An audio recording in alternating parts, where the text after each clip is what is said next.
Hello everyone, I'm Alex and welcome back to my channel. I'm in a little bit of a different position in my house today. As you can see, I'm in my kitchen and I'm going to talk about my reading stats of 2022 while I finish making a delicious poblano and corn pepper chowder. The first thing that's a little different this year is that unfortunately I only got through 20 books, which is something that I'm going to end up talking about later on in the video because I normally read about 40 or so. I knew at the beginning of the year that my reading was going to be lower than expected and honestly lower than what I would have wanted it to be, but I had to work around some things that were going on in my life and that just naturally led to me reading less books. And I was able to get to a full 20 books just barely. I have a book. I honestly don't know how well you all are going to be able to see this. If you can see it pretty well, I won't cut this out, but I have a book journal that I have been doing since 2019. I kind of just want you to see what my process looks like in my brain. This is how I organize things every year. And so I always have a title page for 2022. I have my goal, which this year it was only 20 books, which I was able to reach. I have my books read, which I normally put the book covers because I like to physically see them. And since I had a lot fewer books that I read this year, the covers are larger than they normally are to help fill up space. But I still had kind of a huge gap over here, and so I actually added a stat this year that I haven't done before, which is the decades that I read from. And then I have my book ratings, and as you can see, I also make a little bar graph with like little coffee beans. This whole entire book is coffee themed, just so you know. And then I have mini calendars that I circle every day that I finished a book so I can track which months I read the most. Because there are some months that I might have a higher page count number, but maybe read fewer books if the books that I finished were chunkier. So this is kind of an interesting way to visually see for me like how many books I've actually read in a month. And then I have books by author gender, and then individual authors, which I'll talk a little bit more about later. The genre breakdown.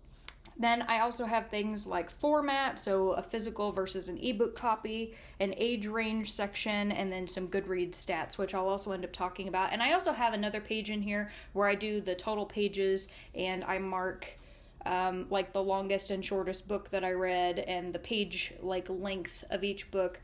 But I didn't have these completed quite yet because I need to finish making these, but I do have the stats for you, and those are going to be what I talk about. I'm going to go in the order of the way that this book is structured because that's, again, how my brain makes sense. And so I'm going to end up talking about the decades. I was surprised to see that my tastes go all the way back to the 50s, but I guess I can't really be that surprised because I'm a huge fan of science fiction, and a lot of classic science fiction was from around that time period. I really like to have a wide breadth of genres and time periods that I read from, though you can still see that the bulk of the books that I read are from the 2010s and 2020s because there are just so many new releases that look appealing, and those are honestly sometimes easier to get my hands on. My book ratings were also skewed in opposing directions, which usually doesn't happen for me, for a huge percentage of books to be really low and a huge percentage to be 5 stars. Normally for me, I have a pretty good gauge of books that I would like, so typically I end up having more 4 stars than any other category, which is still pretty good because a 4 star from me means that I would recommend that anybody should read that book one time. This year I had 5 books that were 2 stars and 8 books that were 5 stars. I guess I'm glad that I read 8 books that were all-time favorites, and that sounds like a lot and a really good reading year. That is until you end up realizing that 2-star reads make up a quarter of my entire reading year, and then I would argue that maybe it wasn't such a good reading year after all. I narrowed down my reading tastes in some areas and took a complete shot in the dark in others. For books finished by month, this is where I can get into why my reading ended up overall being lower this year than others, and that's because in the months of January through April, I was completing my FMP designation for my job where I had to read 4 textbooks and take 4 tests. And back when I was still in school and reading for homework, I did not read for pleasure pretty much at all. And so that old habit really ended up returning to me when I was trying to get my designation. Normally I would have read about 3 to 4 books per month, but could barely manage one with February, not even hitting that. It set me way behind, and the month with the most books finished was May with only 4. So books by author gender is a very interesting one because I typically read from more male authors than I do female authors across years, but oddly that's because I tend to read several books by one male author and only one book by one female author. So this year I read 2 books by Terry Pratchett, 3 books by Douglas Adams, and 2 books by Anthony Doerr. And I have no repeating female authors and only 1 book with dual authors. So overall that makes 12 books written by men and 7 books written by women and 1 dual authorship, which contrasts with the stat of individual authors where their name is only counted 1 time, which comes to 9 male authors and 8 female authors, which is way more balanced overall. For genre breakdown, this is more on par with my reading from year to year. Science fiction is at the top, followed by fantasy and then horror.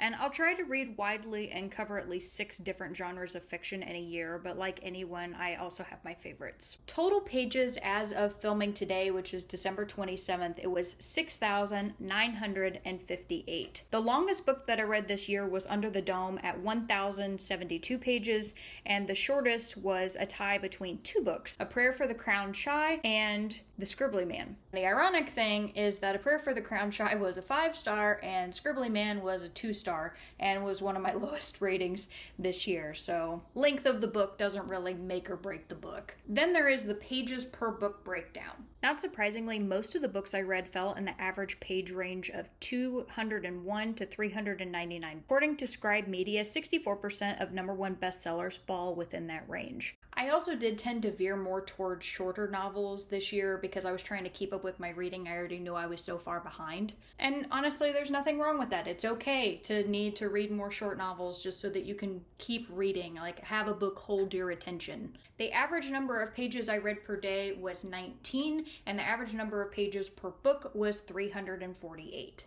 My chowder's done. Oh my god, I'm so excited. This is gonna be so good. I gotta toast the bread.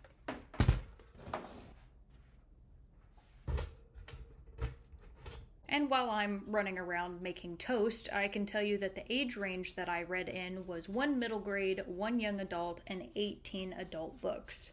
I read 19 physical copies and 1 digital copy this year on my Kindle. I plan for that digital copy number to go up next year because I found out that my library is part of the Libby program and I can actually have copies that they own sent to my Kindle as long as they're available and nobody else is using them, which was absolutely fantastic. And if you haven't taken advantage of that in your library, I would highly recommend it. I don't know if I'm actually going to have a way to show this to you,